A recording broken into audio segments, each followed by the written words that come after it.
Sensation, le MAG.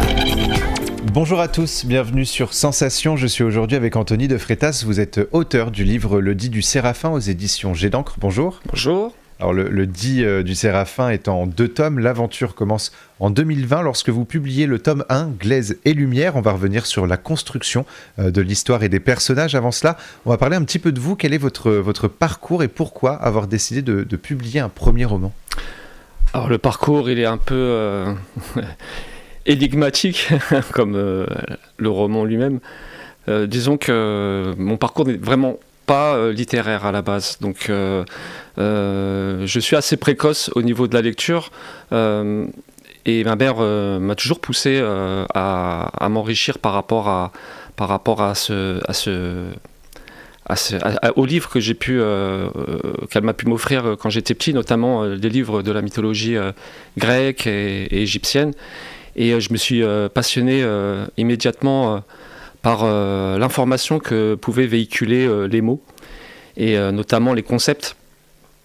Et suite à ça, j'ai grandi aussi dans une famille très fervente, religieuse. Ma famille est originaire de l'île de Madère, un archipel portugais au large du Maroc, et notamment d'une grand-mère qui, dès tout petit, m'a abreuvé de récits religieux, au-delà de la Bible et de tout ce qu'on connaît au niveau du canon religieux chrétien. Et elle me parlait souvent des interactions qu'il pouvait y avoir entre les anges et les humains. Et c'est une notion qui m'a,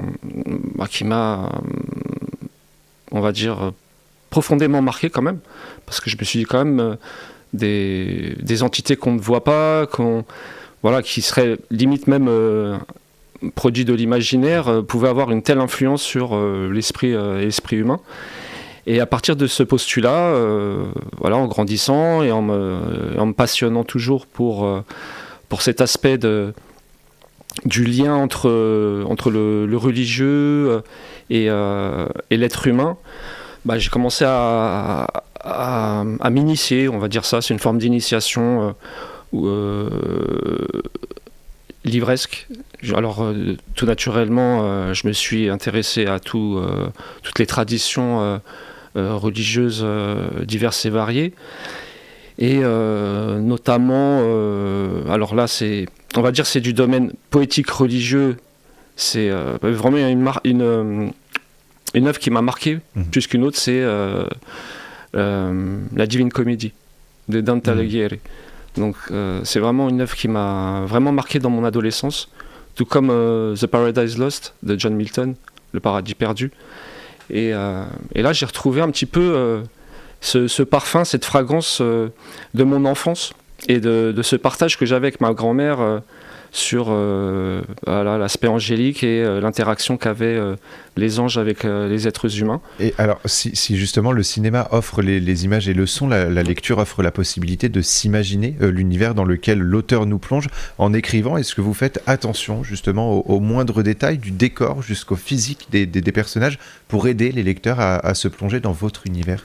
Alors justement, vous parliez d'images. Donc moi, à la base, je suis aussi, entre autres, je suis peintre et musicien, et j'accorde beaucoup d'importance dans la composition d'un texte, à la musicalité et à ce panel graphique que je peux insérer dans le récit.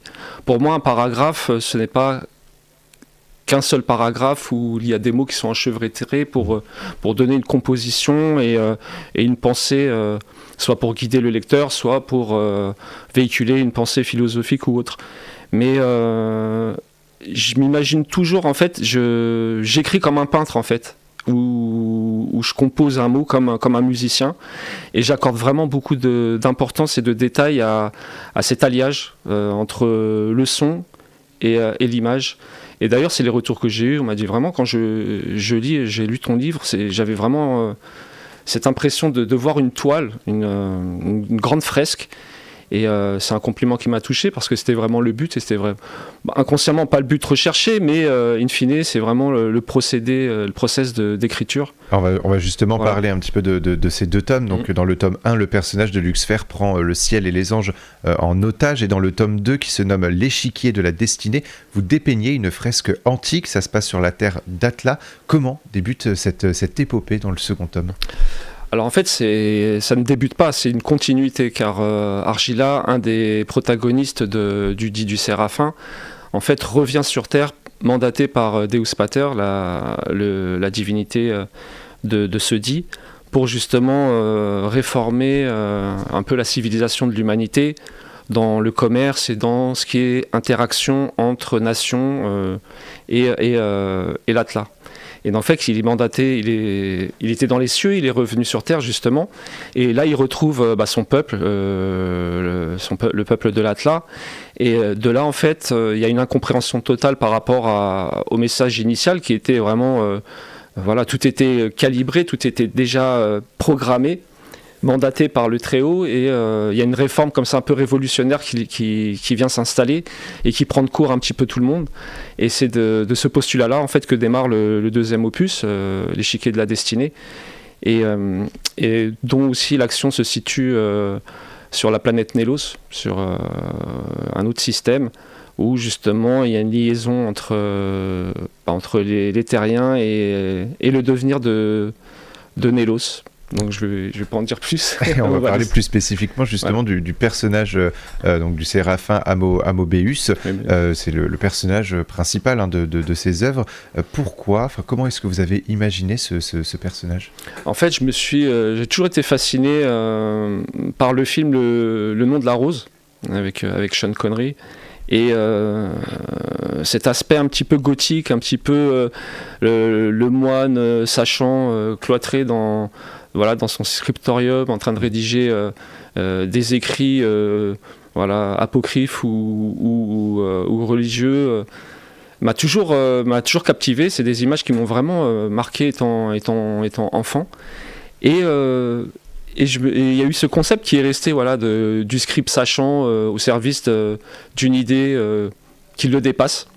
Et bien des fois c'était les moines qui étaient reclus dans les monastères, ils étaient mandatés pour écrire quelque chose, et bien des fois ils ne savaient pas vraiment ce qu'ils écrivaient, ou du moins ils n'avaient pas l'entière connaissance.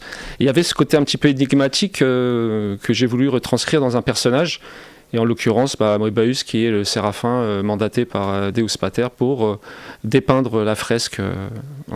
Et alors vous dites vous-même que ce livre retrace les origines du monde et de l'humanité.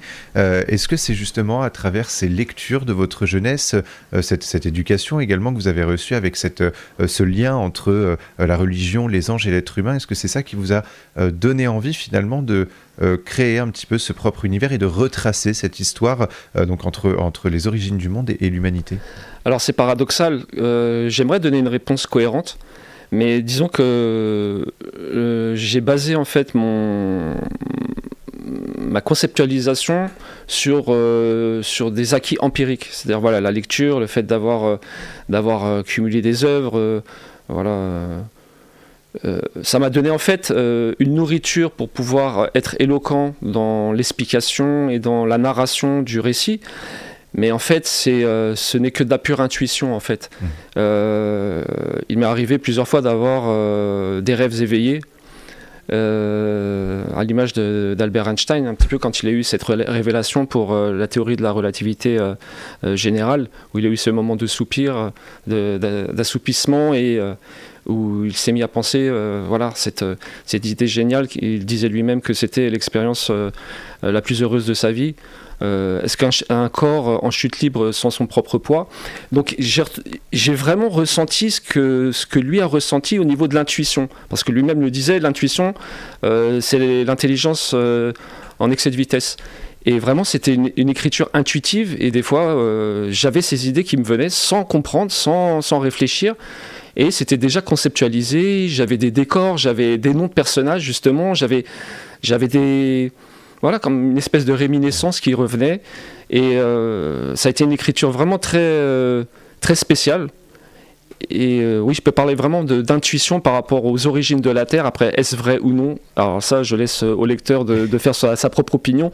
Mais voilà, c'est vraiment une écriture intuitive. Alors, le dit du Séraphin, donc tome 2, L'échiquier de la destinée, fait donc suite au tome 1 qui s'appelle Glaise et lumière. Vous avez pour projet de sortir justement 5 tomes au total. Le prochain serait attendu d'ici l'été 2024. On pourra justement y revenir ensemble dans une prochaine émission pour parler de cette sortie. Avec grand plaisir. Pour plus d'informations, on peut se rendre sur le site gtank.fr. Merci beaucoup, Merci Anthony à Lefrétas, vous. d'avoir été avec Merci, nous sur Sensation. Merci. Et pour revoir ou réécouter cette émission, rendez-vous sur notre site, notre chaîne et notre application Radio Sensation.